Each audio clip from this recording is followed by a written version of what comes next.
All right, on today's episode, we're going to take a look at how well the Masterbuilt Gravity Series 560 diffuses heat throughout the cooking chamber. This is my brother Michael. And this is my brother TJ. And we're the Barbecue Brothers.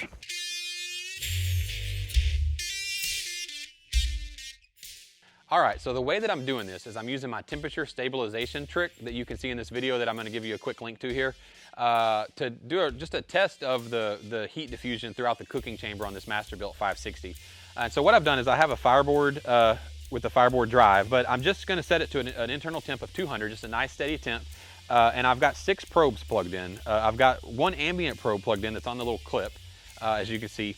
And then I've got 5 other probes. I found a way to place them throughout the grates where I can use the thick part of the probe and just kind of wedge it down in the grill. Some I have them going beneath, some I have where they wedge up.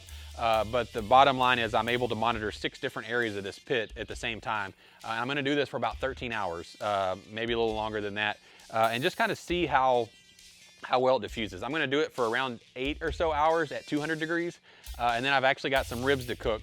So after that's passed, once about 8 hours has passed, I'm going to bump it up to 250. I'm going to stick some ribs on there so I can be making use of this time burning charcoal, but I'm going to check the diffusion at that temperature as well. So just we have a couple of different areas to compare it at.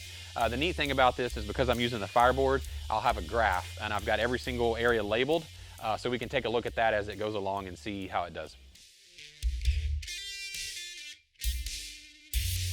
All right, let's take a look at the 200 section of this. So as you can see in this graph here, there were a couple of areas. There's this one area here where it ran about 20 degrees hot or so, give or take a little bit, which I don't think is too bad. And then there's another area that ran about 20 degrees low. And all the rest they're pretty close at the 200. So I didn't expect it. I expected it to be a little bit more inconsistent than that. I'd say that's not bad at all for several hours and just varying 15, 20 degrees in the most extreme spots. There may be some tricks. I'm thinking through a few things to maybe help a little bit with heat diffusion as a mod, but as a whole, I would take that. It's not bad at all. All right, so we just finished the test at 250.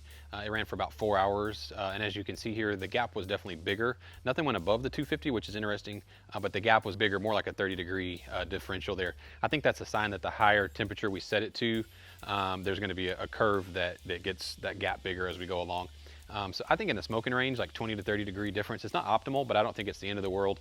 I guess as we get higher, if that differential gets even bigger, that might get to be a little bit more of an issue when you're cooking steaks and that kind of thing and trying to figure out what part of the grill to put them on. But if we know what's where, it helps us to make decisions as to how we're going to cook, so that's good. At any rate, yeah, I don't think it's the end of the world. I think it's some good information, and I hope that helps. All right, guys, thank you for watching. I hope this has been informational. As always, if you like the video, please like, comment, subscribe, and click that bell so you get notified when we put out new videos. And thank you guys so much for watching.